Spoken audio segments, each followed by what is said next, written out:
오늘은 어버이 주일을 맞이해서 십계명에 나와 있는 부모 공경에 대한 계명을 잠시 살펴보며 은혜를 나눌까 합니다.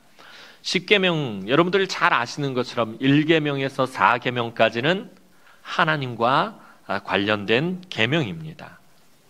5계명부터 10계명은 사람과 관련된 계명이고요.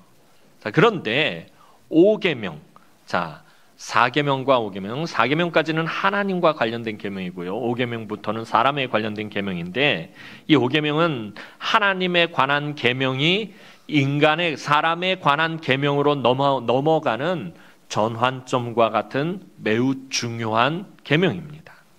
그런데 인간에 관한 첫 번째 계명은 어떤 계명이냐면, 조금 전에 말씀드리고 여러분들이 잘 아시는 것처럼 부모 공경에 관한 계명으로 시작하고 있습니다. 그만큼 하나님이 이것을 사람과의 관계성에 있어서 아주 중요하게 여기신다라는 것을 의미합니다. 게다가 인간에 대한 계명 중에 5계명부터 10계명 중에 하나님의 이름이 들어가는 유일한 계명이 5계명입니다. 나머지 계명에는 하나님의 이름이 들어가지 않아요. 그런데 이 5계명에는 하나님의 이름이 들어갑니다. 부모는 이 세상에서 가장 중요한 하나님의 대리자 역할을 하기 때문에 하나님은 부모 공경을 가장 처음에 둔 것입니다. 그만큼 우리에게 있어서 부모님의 의미는 매우 크고 중요하다 할 수 있습니다. 부모님이 없으면 우리가 이 세상에 존재할 수가 없습니다. 부모가 결혼하여 우리를 잉태하고 출산했기 때문에 우리가 이 세상에 태어날 수 있었던 것입니다. 하나님께서는 부모의 사랑과 의지와 신체를 통하여 우리를 창조하셨기 때문에 부모는 하나님의 대리자인 것입니다. 오늘은 어버이 주일을 맞이하여 부모 공경의 계명인 제5계명을 잠시 살펴보았으면 좋겠습니다. 자, 오늘 본문 12절 말씀 다시 한번 읽어보도록 하겠습니다. 자, 오늘 본문 12절 말씀입니다. 시작. 내 부모를 공경하라.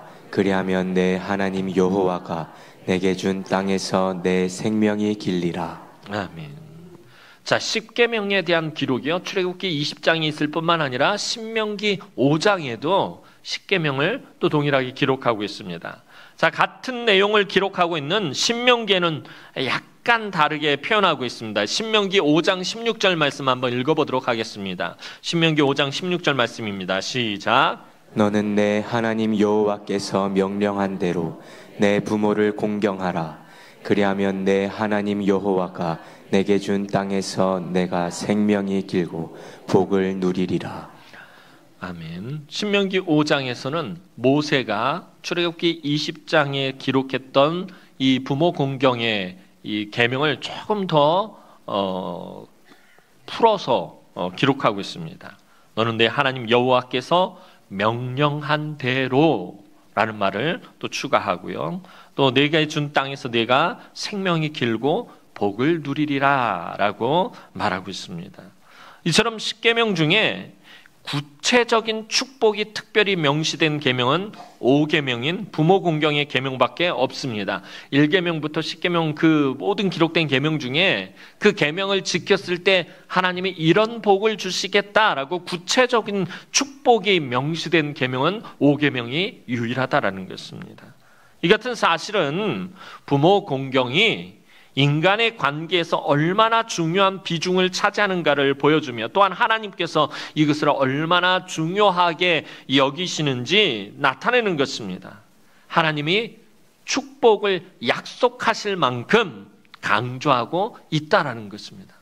다른 계명은 분명히 하라라고 하지 말라라고 이렇게 명령만 하시는데, 이 5계명에는 축복까지 약속하고 계신다라는 거예요. 그만큼 강조하고 계신 거예요. 여러분, 부모의 중요한 역할 중에 하나는 자녀를 양육하고 교육을 시키는 일입니다. 그렇다면 부모를 공경한다라는 말은 그 부모의 가르침에 순종하여 그 가르침을 그대로 받아들이는 것을 뜻합니다. 사무엘서를 보면 부모의 훈계와 말과 가르침을 듣지 않다가 죽음을 재촉한 엘리 제사장의 두 아들 홈리와 비느하스의 이야기가 있습니다. 홈리와 비느하스는 성막에서 하나님의 제사를 멸시하고요, 또 제멋대로 하나님께 드려지는 예물을 강탈하기도 하고요, 성막에서 수종드는 여인과 동침하는 등 하나님 보시기에 악한 일들만 행하던 불량자들이었습니다. 그러자 엘리 제사장이 이 아들들을 불러다가 훈계하지만 그들은 아버지의 말을 전혀 듣지 않았습니다. 사무엘상 2장 25절 하반절 말씀 한번 보도록 하겠습니다. 사무엘상 2장 25절 하반절 말씀입니다. 시작. 그들이 자기 아버지의 말을 듣지 아니하였으니 이는 여호와께서 그들을 죽이기로 뜻하셨음이더라. 그들이 아버지 엘리 제사장의 훈계와 그 말을 듣지 않음으로 인해서 하나님께서 그들을 죽이기로 뜻하셨다라고 기록하고 있습니다. 그리고 엘리의 두 아들인 홈리와 비느하스는 결국 블레셋과의 전쟁에서 한 날 한 장소에서 죽게 되었습니다. 여러분, 어려서부터 부모의 가르침에 순종하면 안전한 삶을 살게 됩니다. 단적인 예로 부모님이 자녀가 학교에 가거나 출근하기 전에, 뻔하잖아요, 우리는 다 잔소리로 생각합니다. 근데 어머니의 잔소리가요, 사실은 어머니의 계명입니다. 성경은 어머니의 계명이라고 말하고 있어요. 어머니의 계명을 순종하라라고 말하고 있단 말이에요. 그 어머니의 계명이 무엇입니까? 우리가 전부 잔소리로 받아들이는 그 어머니의 계명, 여러분들 잘 아시는 거고, 여러분들도 여러분들 자녀들에게 늘 하는 거잖아요. 차 조심해라, 아무거나 먹지 마라, 불 조심해라, 운동해라, 병원 가라, 등등등등. 어떻게 보면 가장 당연한 말들이고요, 정말 중요한 말들인데 자녀들은 그걸 다 잔소리로만 듣습니다. 어머니의 이 계명을 지키면요, 안전한 삶을 살 수밖에 없어요. 당연히 생명이 길어지는 것입니다. 어머니의 이 계명을 지키지 않으면요, 안전한 삶을 살지 못한다라는 것입니다. 이 어머니의 입이 닳도록 이야기하는 것, 결국은 자녀를 죽음으로부터 보호하고 오래 살 수 있도록 하기 위한 것들입니다. 하나님께서는 이처럼 부모를 통해서 우리의 생명을 보존케 하신다라는 것입니다. 이처럼 부모를 공경한다라는 것은 우선적으로 부모의 가르침에 순종하는 것을 의미합니다. 그렇다면 부모가 자녀에게 가르쳐야 할 것은 뭐죠? 아무거나 가르쳐서는 안 된다는 거예요. 부모에게 아무거나 다 배우고 부모에게 아무거나 다 답습해서는 안 된다라는 것입니다. 부모의 모습을 무조건 닮아가서도 안 된다라는 거예요. 성경은 그 부분을 정확하게 구분을 하고 있다는 거예요. 그렇다면 부모가 자녀에게 가르쳐야 할 내용이 무엇입니까? 특별히 오늘 믿음의 가정에서 자녀들에게 가르쳐야 될 것들을 신명기 6장 6절에서 7절 말씀 보도록 하겠습니다. 신명기 6장 6절에서 7절 말씀입니다. 시작. 오늘 내가 내게 명하는 이 말씀을 너는 마음에 새기고 내 자녀에게 부지런히 가르치며 집에 앉았을 때에든지 길을 갈 때에든지 누워있을 때에든지 일어날 때에든지 이 말씀을 강론할 것이며. 아멘. 이 말씀을 보면 부모는 내가 너에게 명하는 이 말씀을 자녀에게 부지런히 가르치라라고 말하고 있다는 거죠. 그런데 부모가 자녀들에게 하나님의 말씀을 가르쳐야 되는데 네 자녀에게 부지런히 가르쳐라 라고 하나님 말씀하시기 전에 앞에 단서종을 하나 더 달고 있어요. 너는 마음에 새기고. 무슨 말입니까? 부모가 하나님의 말씀에 귀를 기울이고 그 말씀을 붙들고 그 말씀을 삶에 철저히 적용한 다음에 네 자녀에게 부지런히 가르치라는 거예요. 부모는 말씀대로 살지 않으면서 자녀들에게 하나님의 말씀대로 살아라, 하나님의 꿈과 비전을 가지고 살아라 라고 가르칠 수가 없다라는 거예요. 부모는 하나님의 꿈과 비전이 없는데 자녀에게 하나님의 꿈과 비전을 가지고 살아라 라고 말할 수 없다라는 것입니다. 내가 너에게 명하는 이 말씀, 하나님은 내가 너의 자녀에게 명하는 말씀이라고 하지 않고 부모에게 먼저 말하고 있어요. 너에게 명하는 이 말씀을 너는 마음에 새기고 네 삶 가운데 철저하게 적용하고 네 자녀들에게 부지런히 가르쳐라라고 하나님 말씀하고 있습니다.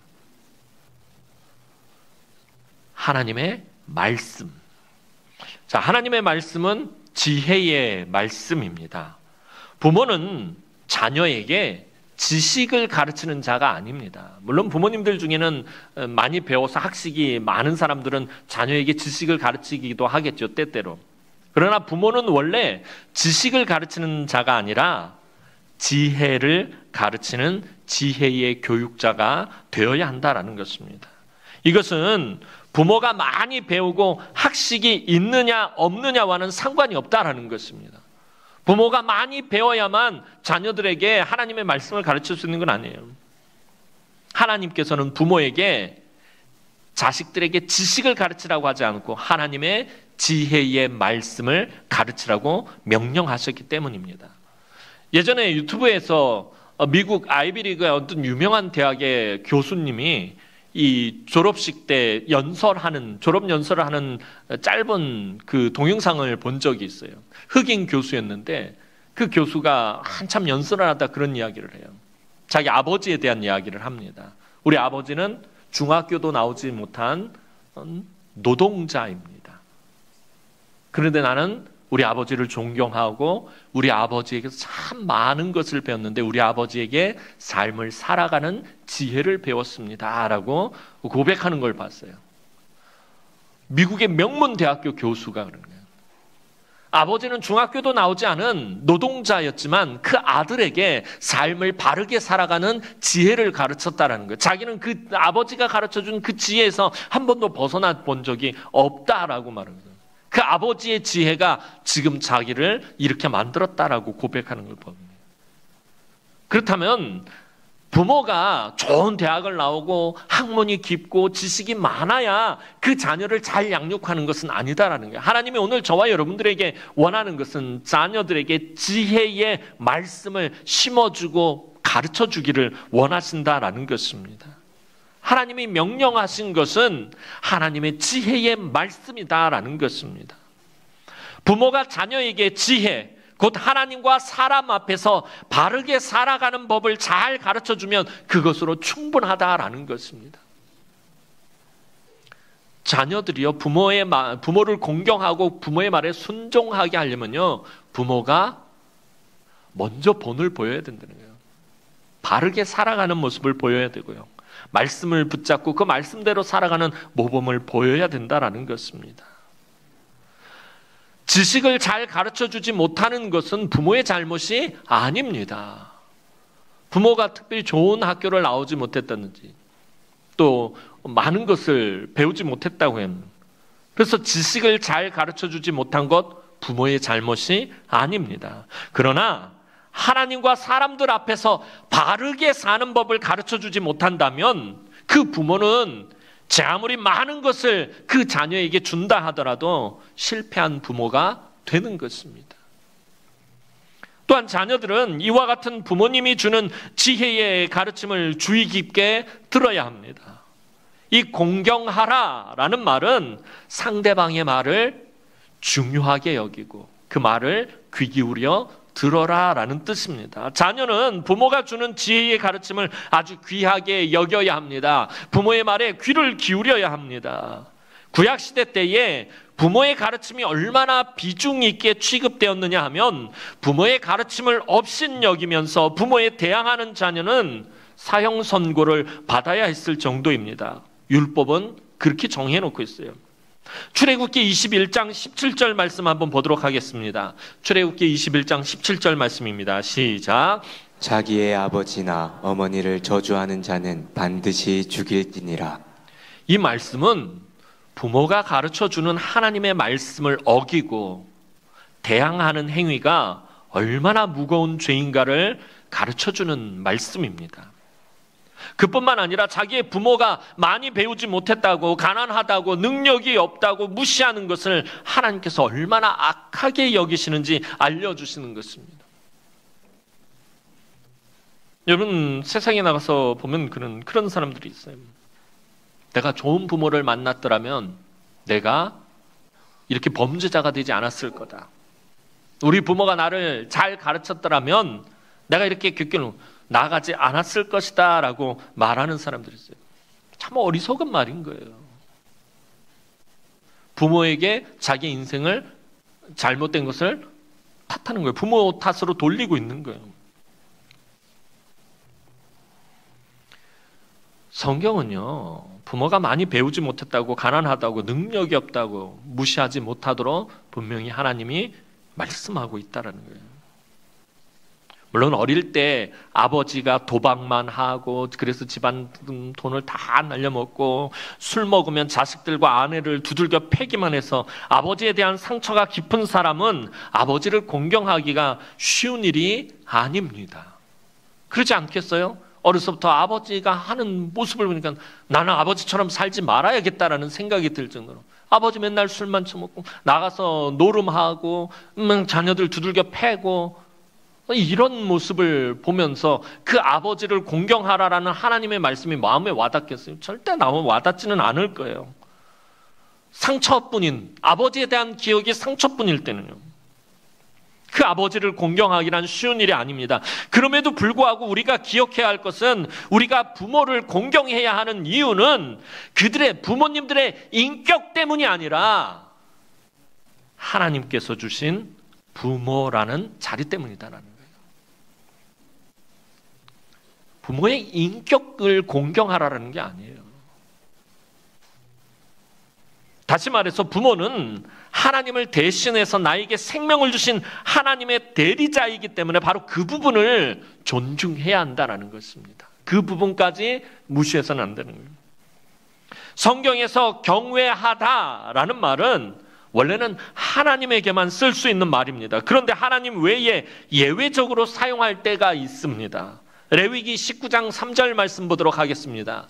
레위기 19장 3절 말씀입니다. 시작. 너희 각 사람은 부모를 경외하고 나의 안식일을 지키라. 나는 너희의 하나님 여호와이니라. 아멘.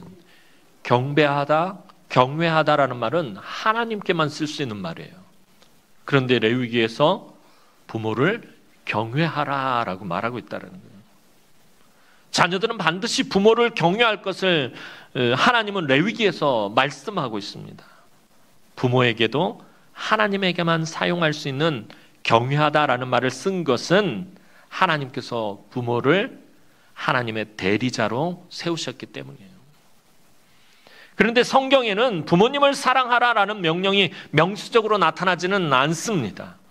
이 명령이 구태여 따로 언급되지 않는 이유는 부모를 사랑하는 것은, 자녀가 부모를 사랑하는 것은 너무나도 당연한 자식의 도리이기 때문입니다. 이 부모를 사랑하라라는 명령은요, 어디에 포함되어 있냐 하면 내 이웃을 사랑하라라는 명령에 이미 포함되어 있어요.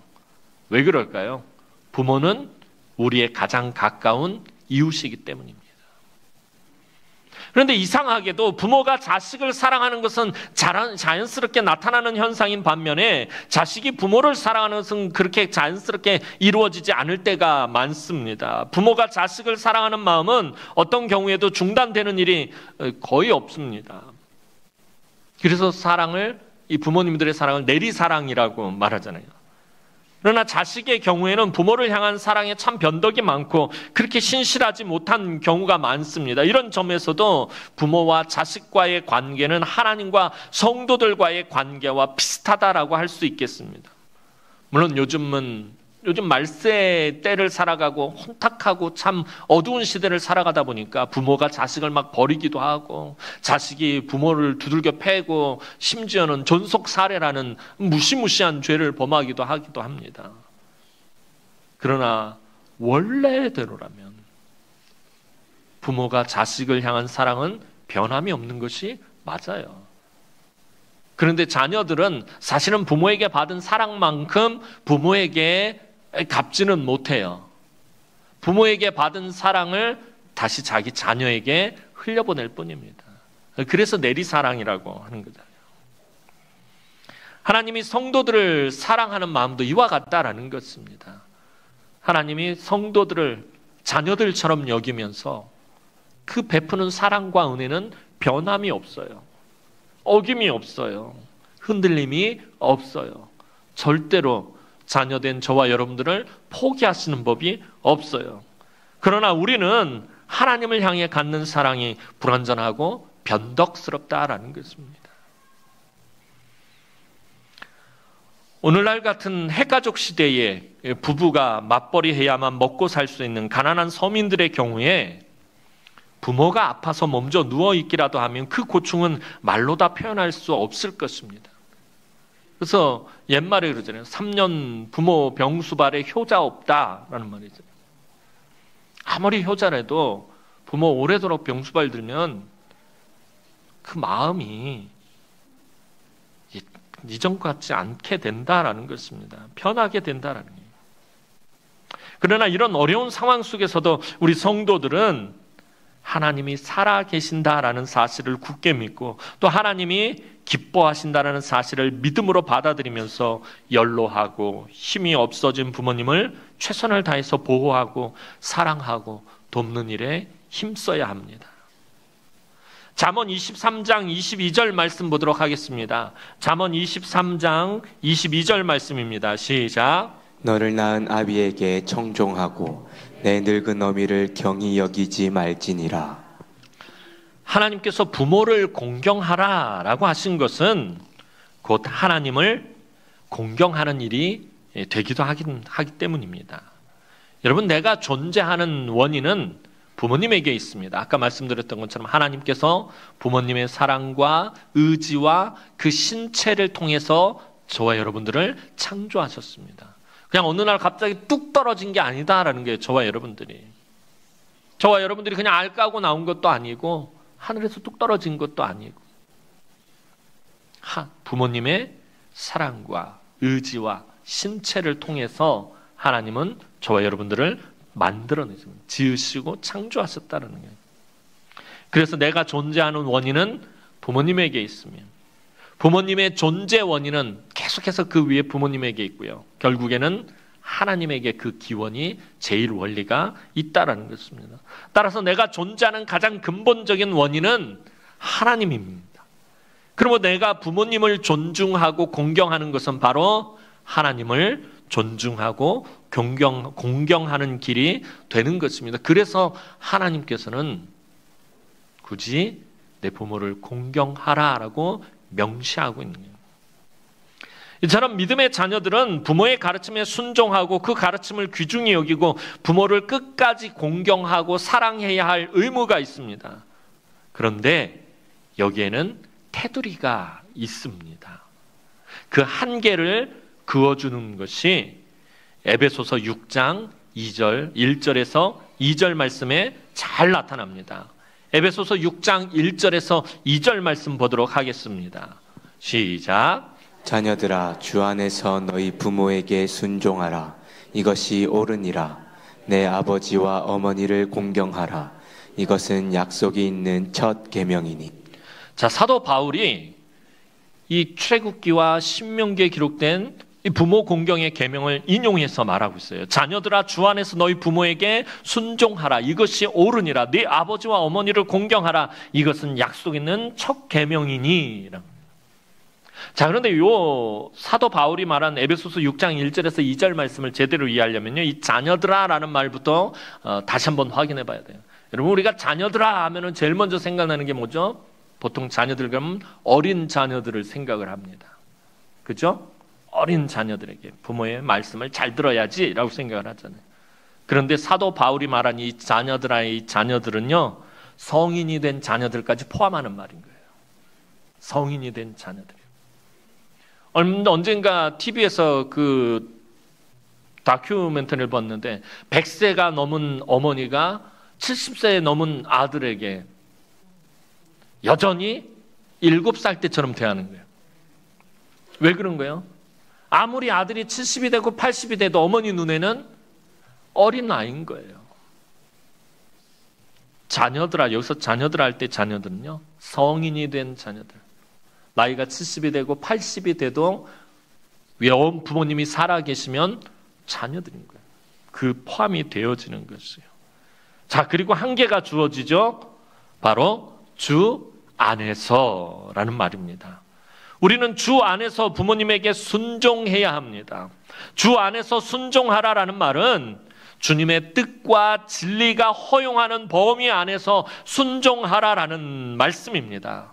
부모가 바르게 신앙적인 가르침을 베풀고 바른 지혜를 베풀 때는 마땅히 부모의 가르침에 순종해야 하겠지만, 부모가 자녀의 신앙의 길을 가로막거나 비윤리적인 가르침을 베풀 때는 자녀는 그 가르침을 따를 수가 없는 것입니다.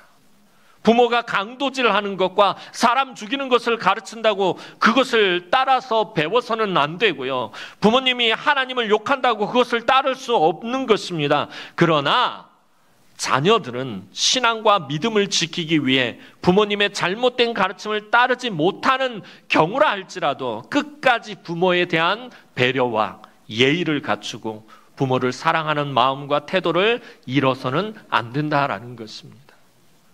이 두 가지가 잘 갖추어져야 합니다. 여기서 우리는 예수님의 태도를 본받을 필요가 있습니다.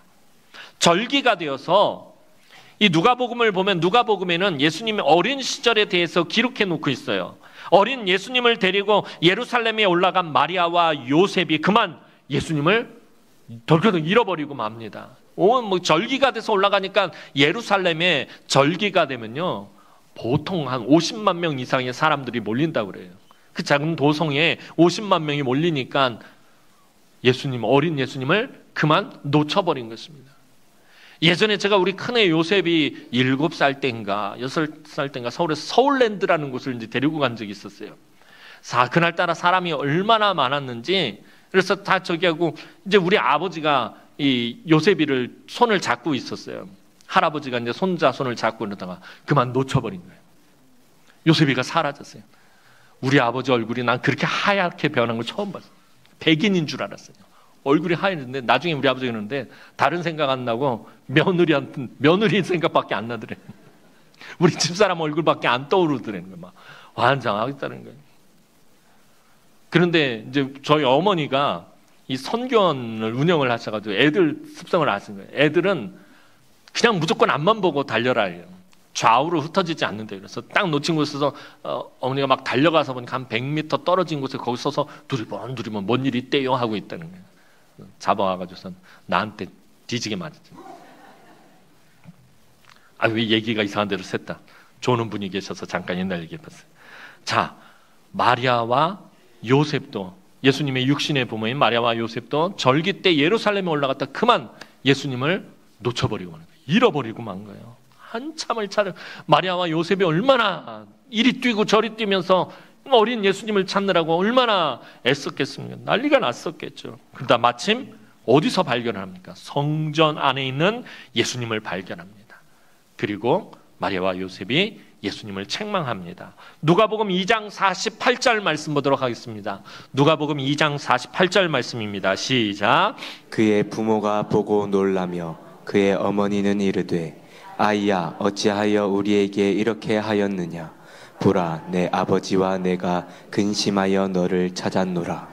자, 그런데 이에 대해서 어린 예수님께서 육신의 부모님에게 대답합니다. 누가복음 2장 49절 말씀 보겠습니다. 누가복음 2장 49절 말씀입니다. 제가 늘 그 설교 자막을 보내는데 뒷부분을 안 보시는 것 같아요. 매번 없다고 이렇게 표시를 해버리면 제가 매우 당황스럽습니다. 늘 보내는데 없대요. 자, 누가복음 2장 49절 말씀 제가 읽어드리겠습니다. 예수께서 이르시되 어찌하여 나를 찾으셨나이까? 내가 내 아버지 집에 있어야 될 줄을 알지 못하셨나이까 하시니. 무슨 말씀이냐면 이처럼 어린 예수님의 우선순위는 하나님을 향해서는 너무나도 분명하고 확실했어요. 그러나 예수님은 더 이상 고집하지 않으셨다는 거예요. 예수님의 우선순위는 분명히 하나님이었어요. 그런데 부모님의 말씀을 듣고서는 더 이상 고집하지 않으시고 육신의 부모인 요셉과 마리아와 함께 성전에서 나와 나사렛으로 돌아오셨고, 나사렛으로 돌아오신 후에는 마리아와 요셉의 말에 순종하여 두 사람을 부모님으로 잘 받들어 모셨다라는 거예요.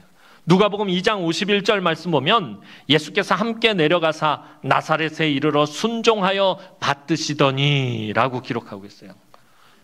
예수께서 함께 내려가사 나사렛에 이르러 순종하여 받드시더라. 예수님은 늘 말씀드리죠. 우리 예수님은 당신이 먼저 본을 보이지 않은 것들을 저와 여러분들에게 요구하신 적이 없어요. 내 부모를 공경하라, 내 부모의 말에 순종하라라는 하나님 주신 그 율법을 예수님께서는 그대로 따라서 하셨다는 거예요. 순종하여 받드시더라. 우리는 이처럼 하나님에게 분명한 우선순위를 두면서도 부모를 사랑하고 공경했던 예수님의 모습을 우리 마음에 담아둘 필요가 있어요. 사랑하는 성도 여러분, 5번째 계명, 부모 공경의 계명은 축복의 약속이 있는 첫 계명입니다. 부모 공경의 계명에는 장수와 형통함의 축복이 약속되어 있어요.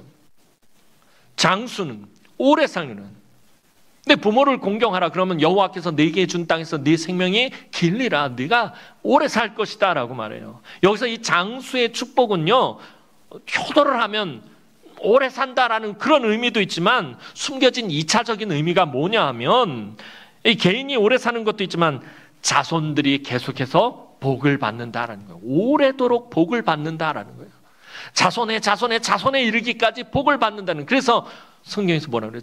천대가 복을 받는다라고 말을 해요. 그거를 장수한다라고 그렇게 표현하고 있는 거예요. 아까 말씀드렸던 것처럼 어머니의 사랑의 계명을 지키면 안전한 삶을 살 수가 있어요. 그럼 당연히 생명이 길어질 수가 있어요. 개인이 오래 사는 것도 있지만 내가 하나님 앞에서 부모에게 공경하고 그 부모에게 순종하는 모습을 보면 하나님께서 내 자녀들에게도 복을 베풀어 주신다라는 거예요. 그 자손들에게 계속해서 복을 베풀어 주시기 때문에 복이 오랫동안 지속되어진다라는 의미가 장수한다라는 의미의 두 번째 의미가 되는 것입니다. 그 다음에 내가 이 땅에서 잘 되고 형통함의 축복이 약속되어 있어요. 형통함에 대해서는 여러 번 말씀을 드렸습니다. 형통하다라는 말은 내가 그냥 삶 가운데서 만사형통하는 거, 어떤 어려움도 없고 어떤 고난도 없고 걱정과 근심과 염려와 시험과 환난과 모든 것이 없는 그런 상태를 의미하는 것이 아니라 우리가 이 땅을 살아가면서 만나게 되는 여러 가지 삶의 어려움들, 괴로움들, 고통들, 고민들, 걱정, 근심들, 때로 만나게 되는 극심한 환난들, 이것들을 이겨낼 수 있는 힘을 주신다라는 것이 이 형통하다라는 거예요. 예수 믿는 사람이 형통한 삶을 산다라는 말은 그런 의미가 담겨 있는 거예요. 어떤 시험도 만나지 않고 어떤 고난도 당하지 않는다라는 말이 아니라 우리는 이 땅을 살아가면서 고난을 한 번도 안 당한 사람, 걱정과 근심과 염려를 한 번도 안 한 사람 없음을 다 알고 있어요. 앞으로 살아가면서 여전히 우리 삶엔 그런 문제들이 끊임없이 찾아올 거예요. 그러나 그것들을 이겨내고 극복하고 버텨낼 수 있는 힘과 능력과 지혜를 하나님이 주신다라는 것입니다. 이게 부모 공경의 이 계명을 지킨 사람들에게 하나님께서 주시는 축복입니다. 모든 고난을 이겨낼 수 있는 힘과 능력을 얻는 형통함의 복을 받고요. 그리고 자손들이 복을 받는다라는 것입니다. 사랑하는 성도 여러분, 하나님께서는 우리가 부모를 공경하길 원하시며 효도하기를 권고하십니다. 부모님은 하나님의 대리자이기 때문입니다. 부모님을 바르게 섬기는 자가 하나님을 바르게 섬길 수 있습니다. 눈에 보이는 부모님을 바르게 모시지 못하는 사람이 눈에 보이지 않는 하나님을 섬긴다라는 것 있을 수 없는 일입니다. 이 공경하다 라는 말의 그 히브리어는 카베드라는 말인데 이 카베드라는 말은 무겁다, 비중 있다, 중요하다라는 의미로 사용되기도 합니다. 즉 부모를 공경하라라는 말은 부모를 중요하게 여기고 부모를 내 인생에서 가장 비중 있는 부분으로 다루라라는 그런 의미가 담겨 있는 것입니다. 언젠가 한번 소개해드렸던 적이 있는 것 같은데 제가 좋아하는 가수 중에 목사가 또 주일날 오전에 가수 얘기한다고 시험에 들지 마시기 바랍니다. 제가 좋아하는 가수 중에 SG 워너비라는 팀에 이 김진호라는 가수가 있어요. 노래 정말 잘 불러요. 근데 이 가수가 불렀던 노래 중에 가족 사진이라는 노래가 있어요. 이 노래를 듣다가 얼마나 울었는지 몰라요. 눈물이 저절로 눈에서 펑펑 나와요. 그 노랫말을 제가 한번 들려드릴게요. 이 김진호라는 가수가 어릴 때 아버지가 돌아가셨어요. 어머니하고 둘이서 어렵게 살았는데 이제 장성에서 엄마와 함께 가족 사진을 찍는데 이 김진호가 아버지의 영정 사진을 들고서는 셋이서 가족 사진을 찍는 것처럼 이렇게 사진을 찍어요. 그 가족 사진을 찍고 나서 이런 노래를 만들고 이런 노랫말을 만들었어요. 바쁘게 살아온 당신의 젊음에 의미를 더해줄 아이가 생기고 그날에 찍었던 가족 사진 속에 설레는 웃음은 빛발에 가지만 어른이 되어서 현실에 던져진 나는 철이 없는 아들이 되어서 이곳저곳에서 깨지고 또 일어서다 외로운 어느 날 꺼내본 사진 속 아빠를 닮아있네. 내 젊음 어느새 기울어 갈 때쯤 그제야 보이는 당신의 날들이 가족 사진 속에 미소 띈 젊은 아가씨의 꽃피던 시절은 나에게 다시 돌아와서 나를 꽃피우기 위해 걸음이 되어버렸던 그을린 그 시간들을 내가 깨끗이 모아서 당신의 웃음꽃 피우길. 너무 가사를 잘 쓴 것 같아요. 좀 더 읽다가 저도 또 울컥했는데 오늘 아침에 교회 오기 전에 거울을 보니 거울 속에 비친 내 얼굴 속에도 아버지와 어머니의 얼굴이 보였어요. 나이를 들어갈수록 아버지와 어머니의 얼굴이 더 또렷하게 보여지는 것 같아요. 오늘 여러분들도 집에 돌아가서 거울을 한번 자세히 보시기 바랍니다. 그 얼굴 속에 돌아가신 아버지와 어머니의 얼굴이 보일 것입니다. 아직 생존해 계신다면 아직 살아계신 엄마와 아빠의 얼굴이 내 얼굴에 보일 것입니다. 우리도 그 사이에 나이가 들고 늙어가고 있는 것입니다. 내 인생의 꽃을 피우기 위해 부모님은 그렇게 우리에게 걸음이 되어주셨어요.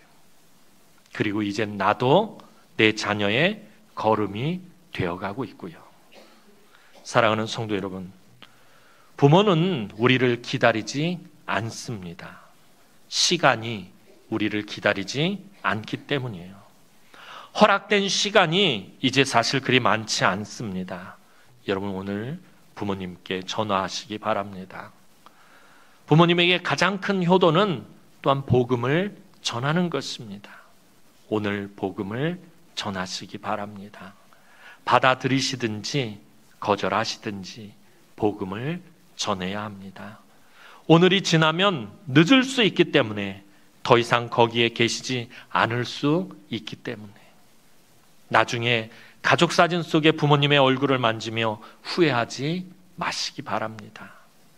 이제 우리의 존재를 위해 우리에게 허락하신 부모님을 온전히 공경하고 주 안에서 순종함으로 이 땅에서 하나님의 한량없는 은혜와 첫 계명에 약속하신 그 복을 풍성하게 누리시는 사랑하는 우리 남흥의 성도들이 되기를 주님의 이름으로 축원합니다. 기도드리겠습니다. 참 좋으신 하나님, 은혜와 사랑을 진심으로 감사를 드립니다.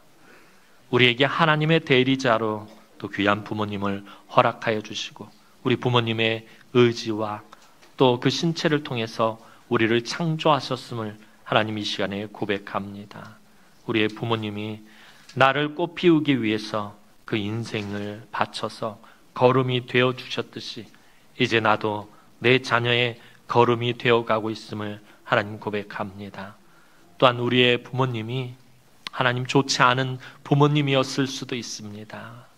하나님, 내가 내 아버지보다 더 나은 아버지가 되고 내 어머니보다 더 나은 어머니가 되어서 그것이 부모를 공경하는 것임을 또한 알게 하시고 하나님 말씀에 온전히 순종하고 그 말씀에 따라가며 부모를 공경하는 우리 남흥의 성도들이 되게 하여 주옵소서. 하나님, 부모를 공경할 때 약속하셨던 그 복을 오늘 우리가 충만하게 받아 누릴 수 있도록 은총을 베풀어 주옵소서. 감사를 드렸고 예수님의 이름으로 기도하옵나이다. 아멘.